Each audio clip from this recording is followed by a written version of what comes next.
పోలవరంకి సంబంధించిన ఇష్యూ చూస్తుంటే పోలవరంది కాపర్ డ్యామ్ది కుంగడం కాదు, కూలిపోయింది మొత్తం. కానీ ఇప్పటి వరకు కూడా ఎన్డీఎస్ఏ పోలేదు, ఏమీ కాలేదు. పైగా మీడియా కూడా దీన్ని ఎక్కడో 4th పేజీలలో 5th పేజీలలో చిన్నగా కూలింది కుంగింది అన్నదా. కాళేశ్వరంకి ఒకలాగా పోలవరంకి ఇంకొకలాగా చెప్తున్న పత్రికలు తెలంగాణ ప్రజల ఆకాంక్షలకి అనుగుణంగా పనిచేస్తాయి అనుకుంటున్నారు. తెలంగాణలో సోకాల్డ్ గ్రేట్ పత్రికలన్నీ కూడా అత్యధిక సర్క్యులేషన్ ఉన్న పత్రికలని చెప్పుకునే వాళ్ళందరూ కూడా తెలంగాణ ప్రయోజనాలకు వ్యతిరేకులు. తెలంగాణ ప్రయోజనాలే పరమావధిగా బతికేటోళ్ళు అయితే వాళ్ళు ఇట్లా రాయరు. పోలవరాన్ని కులవరం అని అంటారా? అన్నారు. పోలవరంలో కాపర్ డ్యామ్ అంటే స్వల్పంగా అంటారు. ఇక్కడనేమో కుంగిన మేడిగడ్డ అంటారు, కుంగిన కాళేశ్వరం అంటారు. మేడిగడ్డ కుంగిన కాళేశ్వరం అంటారు. ఫ్రంట్ పేజీలో వస్తుంది, మరుసటి రోజు బ్రేకింగ్ న్యూస్లు వస్తాయి. ఇక ఆ రోజంతా దీని గురించే మాట్లాడతారు. ఇక ప్రజలందరూ కూడా మొత్తం అందరి దగ్గర ఇండ్ల దగ్గరికి పోయి వాళ్ళ ముఖాల మీద మైక్ పెట్టి ఎట్లని చేసి వాళ్ళతో ఒక స్టేట్మెంట్ ఇప్పించుకుంటారు. అట్లా దాన్ని పెద్ద ఈవెంట్గా తయారు చేస్తారు. అక్కడ మరి పోలవరంలో కూడా అయిందిగా. గత 20 సంవత్సరాల నుంచి కన్స్ట్రక్షన్ నడుస్తున్నది. ఇప్పటికి కూడా తిప్పి కొడితే పోలవరం మీద కన్స్ట్రక్షన్ అయితే అయింది 45% అయింది.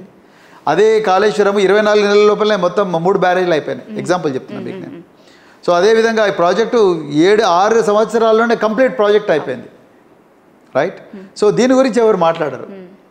ఎందుకంటే తెలంగాణ అంటేనే వివక్ష ఉంది. ఇక్కడ మీకు మహాన్యూస్ చేసిన కార్యక్రమాలు కానీ, ఇప్పుడు తెలంగాణ వచ్చి 11 సంవత్సరాలైనా ఇప్పటికీ తెలంగాణలో ఆంధ్రజ్యోతి అనే పేరు పెట్టుకొని సర్క్యులేట్ అవుతున్న సోకాల్డ్ పత్రిక కానీ, తెలంగాణ మీ అబ్బ జాగీరా అని తెలంగాణలో వండుకుంటేనే తెలంగాణ మీ అబ్బ జాగీరా అని అదే ఆంధ్రజ్యోతిడు తెలంగాణ పిల్లల మీద ఇప్పటికి కూడా విషయం కక్కుతుంటే ఇక వీళ్ళకి తెలంగాణ ప్రయోజనాల పరమావధి ఉంటుంది, తెలంగాణ అంటే ప్రేమిస్తారని అయితే నేను అనుకోవట్లేదు. తెలంగాణ అంటే వివక్ష ఉంది.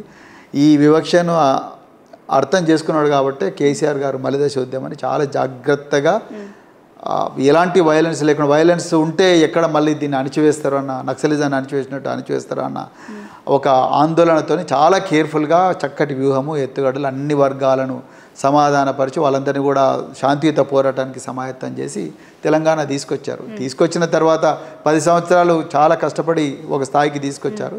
కానీ ఎప్పుడైతే ఇది ఎక్కడో పోతుంది తెలంగాణ మన దాటిపోతుందిరా బాబు అనుకున్నప్పుడు వెంటనే రేవంత్ రెడ్డి లాంటి వాళ్ళని ముందర పెట్టి ఆంధ్ర పాలకులు ఈ కేసీఆర్ గారి పాలనను గద్దెదించారని నేను అనుకుంటున్నాను. మీరు ఇందాక తీసిన పేపర్ కావచ్చు, కావచ్చు, చెప్పండి ఏమన్నా ఆంధ్రజ్యోతి తెలంగాణలో ఉండే ఆంధ్రజ్యోతి వాళ్ళు మీరు కాళేశ్వరం మీద మాట్లాడుతున్నప్పుడు కావచ్చు, గత కొన్ని రోజులుగా మీరు మాట్లాడుతున్న క్రమంలో మిమ్మల్ని ఒక సెక్షన్కి మాత్రమే పరిమితం చేయడానికి జరుగుతున్న కుట్రలను ఎట్లా చూస్తారు ఆర్ఎస్ ప్రవీణ్? ఎట్లా చూస్తారంటే వివక్ష అంతే.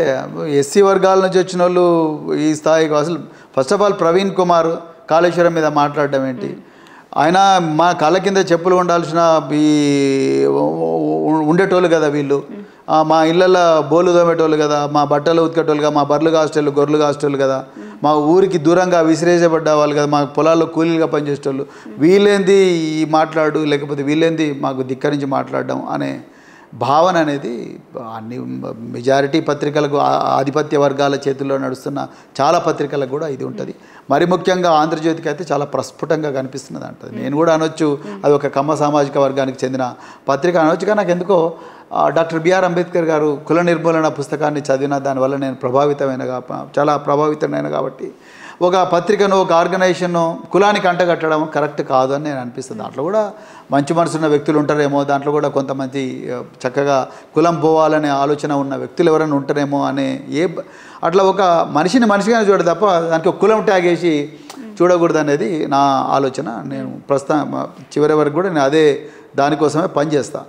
కానీ ఇలా అతనికి నేను కాళేశ్వరం మీద మాట్లాడే వరకే ఆంధ్ర ప్రాంత ప్రయోజనాలకు ఎక్కడ భంగం కలుగుతుందో, సో వీనికి ఒక కులం ట్యాగ్ తగిలేస్తే అయిపోతుంది. దళిత నేత, నేను మాట్లాడింది ఏం సబ్జెక్టు, నేను ఏం చదివినా, నేను 26 సంవత్సరాలు ఏం చేసినా, నేను దేశం కోసం ఎంత త్యాగం చేసినా అవన్నీ ఎగ్దమ్న గాలికి పోయినాయి. నేను ఎంతమంది పిల్లలను చదివించిన, నేను ఆ పిల్లలు ప్రపంచంలో ఎన్ని ఖండాలకు పోయినరు, అవన్నీ ఏకదమ్న గాలికి పోయినాయి. ఒక్క దళితనే గుర్తుకొస్తుంది. మరి చంద్రబాబు నాయుడును కమ్మ సామాజిక వర్గానికి చెందిన నేతను ఎందుకు అనవు అనాలి. మరి అప్పుడు ఆయన కూడా అనాలి, మాది కమ్మ సామాజిక వర్గానికి చెందిన ఛానల్ ఎందుకు అనవు నువ్వు? నా ప్రవీణ్ కుమార్ దగ్గరకు వచ్చేవరకే దళితని ఎట్లా అంటావు? ప్రవీణ్ కుమార్ అను, లేకపోతే నాకు బీఆర్ఎస్ పార్టీలో మన కేసీఆర్ గారు ప్రధాన కార్యదర్శి పని చేశారు, బీఆర్ఎస్ ప్రధాన కార్యదర్శి అను, లేకపోతే మాజీ పోలీస్ అధికారి అను, లేకపోతే బీఆర్ఎస్ సీనియర్ నాయకులను. దళిత నేత ఏంది అంటే నరాన ఈ వివక్ష ఉంది. అసలు నేను మళ్ళీ చెప్తున్నా తెలంగాణ ప్రజలకు ఏమాత్రం సోయి ఉన్నా ఈ అర్జెంటుగా ఈ ఆంధ్రజ్యోతి దినపత్రిక నువ్వు తెలంగాణ జ్యోతి అని పెట్టుకుంటేనే బిడ్డ నువ్వు ఆఫీసులు పెట్టుకోవాలి, నీ పేపర్ మేము చదవమని చెప్పాలి, ఆ ఏబిఎన్ ఆంధ్రజ్యోతి ఛానల్ను అన్సబ్స్క్రైబ్ చేయాలి. లేకపోతే జగదీష్ రెడ్డి మీద ఎట్లా అంటాడండి ఆయన, నీ అబ్బా జాగీరా ఏందా భాష ఏంది, ఆ పొగరేంది నాకు అర్థం కాదు.